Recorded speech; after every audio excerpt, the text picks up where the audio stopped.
The next test in the VNG test battery is the gaze test. The gaze test doesn't require the cover on the goggles because we're going to ask the patient to look at a target on the screen.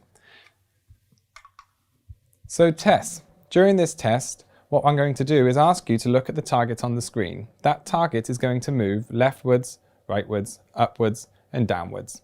All you need to do is to, as soon as the target moves, follow it with your eyes and keep looking at that target whilst it's in that position. Okay.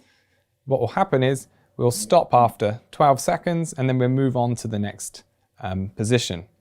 So I'll instruct you as we go through the test which direction to look at. Okay. Any questions before we begin? No. Fantastic. So let's start the test. So if I can ask you to have a look at the center dot for me, please.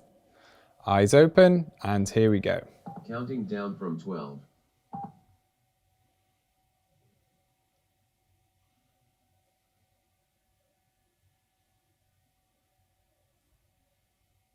0. Fantastic. Okay, so what's going to happen this time is the target's going to move to the left. And I want you to follow your eyes, follow that target with your eyes.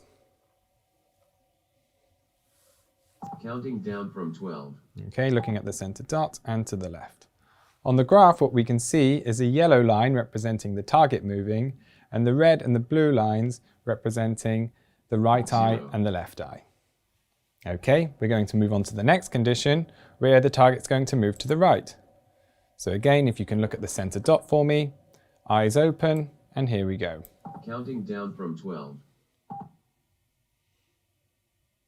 If there was any nystagmus seen on this test, we would see it on the average slow phase velocity graph on the right-hand side of the screen. Okay, doing really well, Tess. What we're going to do now is to make the target move upwards. So here we go, looking at the center dot. Counting down from 12. Fantastic. With top positions, or the vertical positions, we move the eyes 20 degrees, whereas in the horizontal positions, we move the eyes 30 degrees. Let's finish the gaze test by looking at the downwards position. And again, as this is a vertical test, we're going to be looking 20 degrees downwards. Okay, looking at the center dot, please for me, Tess, and here we go. Counting down from 12.